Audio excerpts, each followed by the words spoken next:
नमस्कार, मैं डॉक्टर रवि राय आप सभी दर्शकों का हार्दिक स्वागत करता हूं। प्रिय दर्शकों, इस वीडियो में बात होगी जन्म कुंडली में निर्मित होने वाले पंच महापुरुष योग हंस योग के बारे में। हंस योग एक बड़ा ही श्रेष्ठ योग है और यदि यह जन्म कुंडली में निर्मित हो जाए तो जो जातक का जीवन स्तर है वह निसंदेह बहुत ऊंचा उठ जाता है। तो इस वीडियो में हम समझेंगे कि हंस योग कैसे निर्मित होता है, क्या शर्तें हैं हंस योग की, और इसके बाद हम समझेंगे हंस योग के फल एवं प्रभाव के बारे में कि हंस योग कैसा परिणाम देता है। इसके बाद हम कुछ उन परिस्थितियों को भी समझेंगे जिनमें हमें प्रथम दृष्टया प्रतीत तो होता है कि हमारी जन्म कुंडली में हंस योग है, परंतु हमें हंस योग का पुण्य लाभ नहीं मिल पाता है। और मैं यह भी समझाऊंगा कि हंस योग का पुण्य लाभ क्यों नहीं मिल पाता है, और यदि आपकी जन्म कुंडली में ऐसी स्थिति है और आपको हंस योग का पुण्य लाभ नहीं मिल पा रहा है तो आपको क्या उपाय करना चाहिए जिससे कि आपका हंस योग आपको लाभ दे सके। हम इस पर भी बात करेंगे। तो बड़ा महत्वपूर्ण विषय है आज का ये, जिसमें हम तमाम पहलुओं पर बात करने वाले हैं। तो आइए सबसे पहले हम उस नियम को समझ लेते हैं जिससे हंस योग निर्मित होता है। तो शास्त्र कहता है कि यदि जन्म कुंडली में देवगुरु बृहस्पति अपनी स्वराशि अथवा उच्च राशि केंद्र में उपस्थित हो तो हंस योग का निर्माण होता है। अब सबसे पहले हमें जानना होगा कि देवगुरु बृहस्पति की स्वराशियां क्या क्या है। तो देवगुरु बृहस्पति की स्वराशि धनु और मीन है। धनु पर वह मूल त्रिकोण के भी होते हैं और इसके साथ ही उनकी उच्च राशि कर्क है। यानी एक बात हमने समझी कि 3 राशियों पर ही स्थितियां निर्मित हो सकती हैं, और वह राशियां कौन कौन सी हैं। यानी देवगुरु बृहस्पति जब धनु राशि, मीन राशि अथवा कर्क राशि पर स्थित होंगे तभी यह स्थिति बनेगी। दूसरी बात क्या कही गई कि जन्म कुंडली के केंद्र में उपस्थित होने चाहिए। अब अगर हम इस पत्रिका को देखें तो इसमें केंद्र भाव कौन कौन से हैं। तो प्रथम भाव, चतुर्थ भाव, सप्तम भाव और दशम भाव, ये जन्म कुंडली के केंद्र के भाव माने गए हैं। अब कहा गया कि इन्हीं राशियों में देवगुरु बृहस्पति केंद्र में उपस्थित हो तो निर्मित होता है हंस महापुरुष योग। यानी हंस योग पंच महापुरुष योग का एक प्रकार है।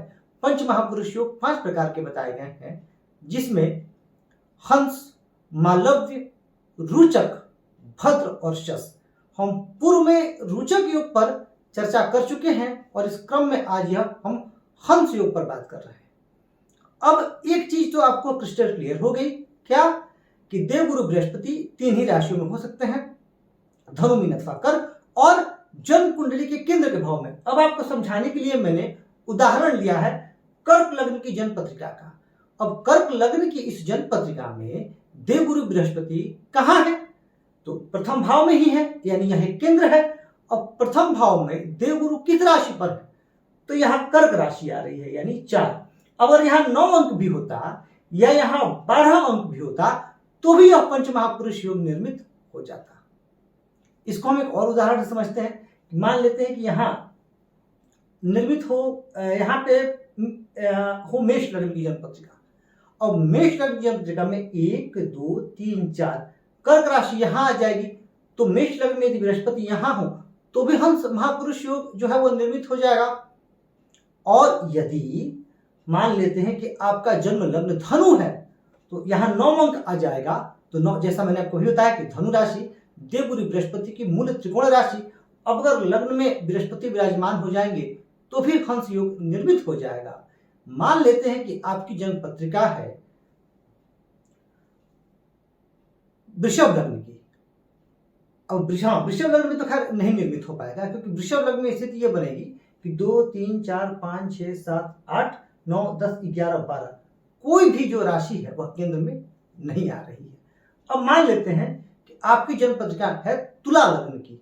अब तुला लग्न के लिए आपकी जन्म पत्रिका है तो यहाँ आ जाएगा 7 अंक। तो 7, 8, 9, 10, 11, 12, 1, 2, 3, 4 यहाँ पर आ रही है कर्क राशि। अब कर्क राशि अब यहाँ पर आ जाएगी तो यहाँ भी पंच महापुरुष योग निर्मित हो जाएगा, हंस योग, जिसके बारे में हम बात कर रहे हैं।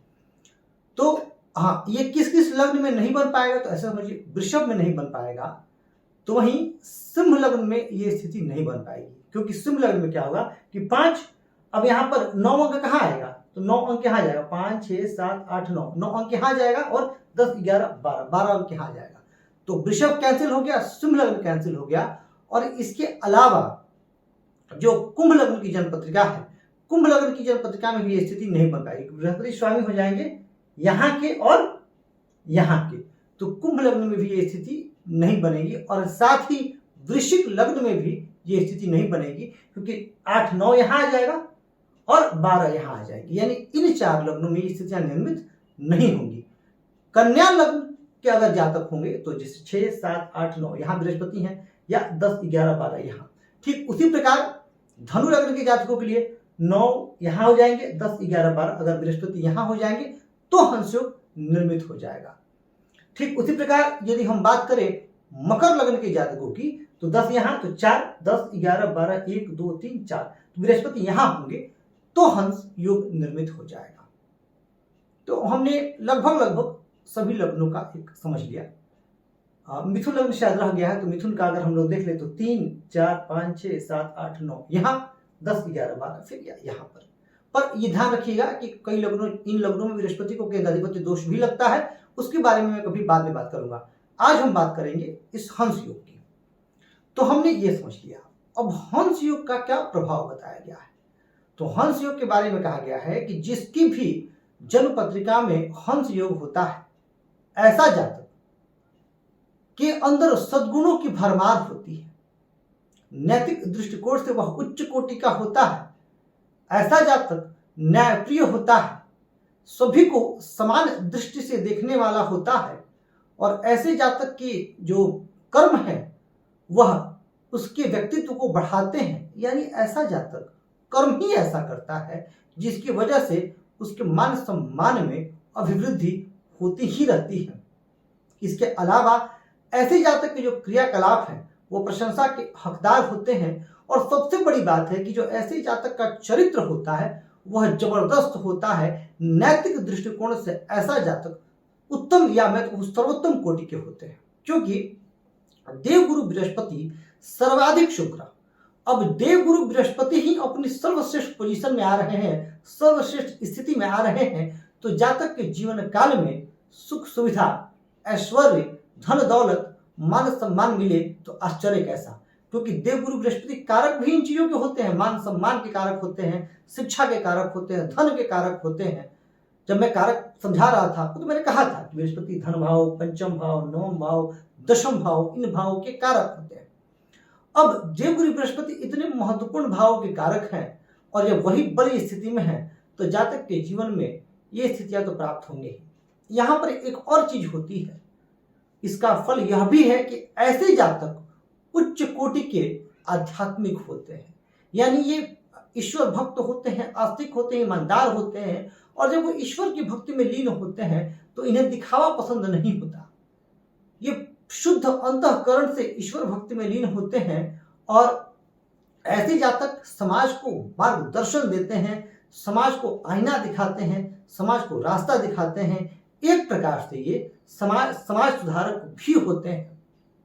ऐसे जातक शिक्षा के क्षेत्र में बहुत आगे निकल सकते हैं, ऐसे जातक धर्म, अध्यात्म, ज्योतिष के क्षेत्र में बहुत आगे निकल सकते हैं। तो ऐसे जातक अच्छे वकील हो सकते हैं, ऐसे जातक न्यायाधीश हो सकते हैं, क्योंकि हंस योग में जिन जातकों का जन्म होता है उन जातकों की एक खूबी होती है, और वह खूबी ये होती है कि जो ऐसे जातक होते हैं वह कमाल के न्यायप्रिय होते हैं, यानी जो सेंस ऑफ जस्टिस इनका होता है वह कमाल का होता है, वह लाजवाब होता है।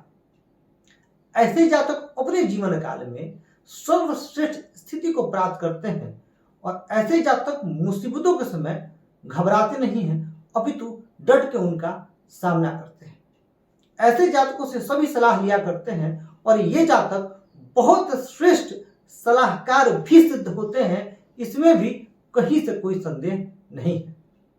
और यह पंच महापुरुष योग है, तो यह जातक के व्यक्तित्व को जबरदस्त यह जातक के व्यक्तित्व को चमकीला बनाते हैं और ऐसे जातक हाई पर्सनैलिटी के होते हैं और जहां भी जाते हैं उन्हें सम्मान के दृष्टिकोण से देखा जाता है।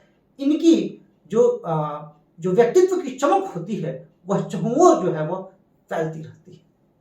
अब आपको लग रहा होगा कि मैं इतनी प्रशंसा कर रहा हूं, कहीं यह अतिशयोक्ति तो नहीं? बिल्कुल भी अतिशयोक्ति नहीं है। जिनकी भी जन्म पत्रिका में शुद्ध तरीके से यह योग निर्मित हो, ये जातक अपने जीवन काल में निसंदेह बहुत तरक्की करते हैं। पर आपको मैं एक और पहलू से अवगत करा देना चाहता हूं। देवगुरु बृहस्पति एक राशि पर लंबे समय तक रहते हैं, चाहे वह धनु में हो, मीन में हो या फिर कर्क में हो। 13 महीने तक एक राशि में रहेंगे। अब इन 13 महीनों में बहुत लोगों का जन्म होगा और इन 13 महीनों में बहुत लोगों की जन्म कुंडलियां ऐसी होंगी जिनमें बृहस्पति केंद्र में होंगे। तो क्या वो सभी जातक पंच महापुरुष योग, हंस योग का लाभ ले पा रहे हैं क्या? जवाब है नहीं, सभी जातक नहीं। फिर आपके मन में सवाल आएगा कि जब मैंने अभी कहा कि इन राशियों पर केंद्र में बृहस्पति हो तो हंस योग निर्मित होगा, तो बाकी लोगों को क्यों नहीं? तो इसके पीछे वो कारण को समझिए। देखिए, शुद्ध तरीके से हंस योग लगेगा तभी। अब जैसे मान लेते हैं कि कर्क राशि पर ही बृहस्पति हो लेकिन 28-29 अंश में हो, तब उस स्थिति में जातक को बहुत श्रेष्ठ लाभ नहीं मिल पाएगा। या फिर यहां पर बृहस्पति लग्न कुंडली में तो प्रतीत हो रहे हैं कि उच्च राशि पर है, लेकिन नवमांश कुंडली में बृहस्पति मकर राशि पर हो जाए, अर्थात अपनी नीच राशि पर हो जाए, तो भी उतने अच्छे परिणाम देखने को नहीं मिलेंगे। यानी ग्रहों को अपने शुरुआती और अंतिम अंशों में नहीं होना चाहिए। हालांकि कर्क राशि पर बृहस्पति 5 अंश तक परमोच्च माने गए, तो इन्हें अंतिम अंशों पर कर्क राशि पर नहीं होना चाहिए। दूसरी बात क्या है कि बृहस्पति पर कहीं कहीं पाप ग्रहों का प्रभाव नहीं होना चाहिए। बृहस्पति के साथ राहु ना स्थित हो या शनि ना स्थित हो, या यदि बृहस्पति पर राहु या शनि की दृष्टि भी हो गई, फिर उस परिस्थिति में बहुत अच्छे परिणाम दृष्टिगोचर नहीं होंगे। फिर हाँ, निस्संदेह बृहस्पति की महादिशा में, अंतर्दिशा में जातक उन्नति करेगा या फिर अच्छे क्वालिटी होंगे, लेकिन पंच महापुरुष योग के जो अभिगुण मैंने बताए उन गुणों में कमी तो अवश्य ही आएगी। और फिर या फिर नवमांश कुंडली में बृहस्पति पाप प्रभाव में चले गए, तो क्या होता है कि जब हम ज्योतिष सीख रहे होते हैं या ज्योतिष अपनी कुंडली देख रहे होते हैं, तो कहीं ना कहीं हम या तो अपनी कुंडली से पक्षपात कर जाते हैं। हमें दिखा कि अरे वाह, हमारी जन्म कुंडली में तो ये स्थिति बन रही है, पर और भी कुछ, जैसे बृहस्पति पाप नक्षत्र में चले गए, और भी पर कुछ ऐसी प्रतिकूल और भी कुछ ऐसी स्थितियां बन रही है जिससे कि यह योग अपना पूर्ण फल देने में सक्षम नहीं है, परंतु हम सबका ध्यान उस पर नहीं जाता और फिर हम संदेह करने लगते हैं कि अरे ऐसा हमारे साथ क्यों हो रहा है। परंतु यदि शुद्ध तरीके से हंस योग किसी की जन्म कुंडली में निर्मित हो तो निसंदेह ऐसा जातक अपने जीवन काल में सर्वश्रेष्ठ प्रगति करता है। अब हंस योग में जो जातक जन्म लेते हैं, वस्तुतः ऐसे जातकों का जन्म समाज कल्याण के लिए ही होता है। क्योंकि देखिए, गुरु कौन है? गुरु वह जो हमें अंधकार से प्रकाश की ओर ले जाए, हमें ज्ञान प्रदान करें, हमें वह नेत्र प्रदान करें जिससे हम ज्ञान की दुनिया को देख सकें, वही तो गुरु है ना। अब किसी की जन्म पत्रिका में गुरु की स्थिति यदि बहुत अच्छी हो रही है तो निसंदेह उसका जन्म इसी कारण से हुआ है। पर दुर्भाग्यवश आपने देखा है कई गुरु ऐसे भी हैं जिनके अंदर ज्ञान बहुत है और जिन्होंने सिद्धि भी हासिल की, परंतु वह भटक गए और उन्होंने कुकृत्य कर दिया। फिर उस स्थिति में क्या होता है? उस स्थिति में कहीं ना कहीं बृहस्पति अच्छी स्थिति में होने की वजह से वह ज्ञान तो मिला, परंतु पाप प्रभाव पर जाने की वजह से उनसे कुछ गलतियां भी हुई। तभी मैं कह रहा हूं कि हंस योग का पुण्य लाभ लेने के लिए बृहस्पति का शुद्ध और निर्दोष होना परमावश्यक है। अब कहीं दूषित अवस्था में बृहस्पति हो गए या बृहस्पति खुद निर्मल हो गए, निर्बल हो गए, निर्बल नहीं निर्बल, निर्बल है तो बहुत श्रेष्ठ, अगर निर्बल हो गए तो उस स्थिति में प्रॉब्लम है। या फिर सूर्य के साथ बृहस्पति अस्त हो जाए तो उनका जो बल है वह कम हो जाएगा। हाँ, सूर्य वहां पर बृहस्पति के साथ अगर स्थित होंगे तो किस राज्य से, मान लेते हैं कर्क पे हो, धनु पे हो या मीन पे हो, तो धनु पर तो काफी बलवान होंगे और कर्क और मीन पर भी ठीक स्थिति में रहेंगे, क्योंकि मित्र राशियों में रहेंगे, तो सूर्य वहां बलवान होंगे। पर अगर कहीं उन्होंने बृहस्पति को अस्त कर दिया फिर उस स्थिति में उस स्तर का लाभ नहीं मिल पाएगा जिस स्तर का लाभ मिलना चाहिए। तो ये कारण होता है कि कई बार हम देखते हैं कि हमारी पत्रिका में कुछ पंच महापुरुष योग बन है, जैसे आज हमने हंस महापुरुष योग की बात की, तो हंस योग बन रहा है या मल्लव्य बन रहा है, भद्र बन रहा है, रुचक बन रहा है, पर हम पा रहे हैं कि हम उतनी श्रेष्ठ सफलता हमें नहीं मिल पा रही है। तो इसके पीछे के हमें कारण को भी जानना है।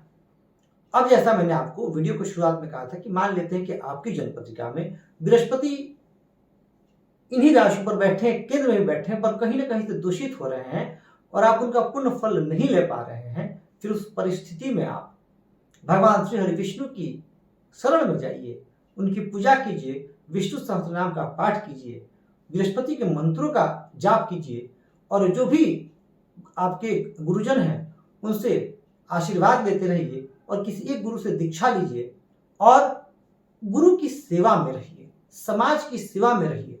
गुरु को आप जितना बलि करेंगे, अब गुरु को बलि करने का उपाय मैं बता चुका हूं अपने पूर्व के वीडियो में, गुरु को आप जितना बलि करेंगे उतने ज्यादा लाभ आपको मिलेंगे। और आप ईमानदार रहिए, नैतिक और चारित्रिक दृष्टिकोण से आप स्वयं को काफी मजबूत रखिए, क्योंकि भले ही आपके गुरु किसी पोजीशन में हो, फल नहीं मिल रहा, पर अगर आप नैतिक और चारित्रिक दृष्टिकोण से अच्छे होंगे तो गुरु का अच्छा फल आपको मिलना प्रारंभ हो जाएगा।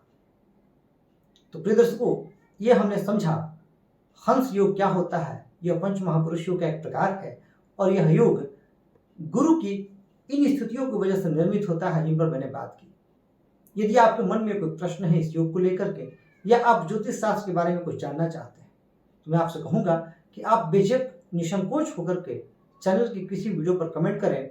हमारा प्रयास रहेगा कि हम आपके प्रश्न का भी उत्तर अवश्य दें। कहूंगा आपसे कि चैनल को सब्सक्राइब करें और वीडियो को लाइक और शेयर करके हमें अपना प्यार और स्नेह यूं ही देते रहें।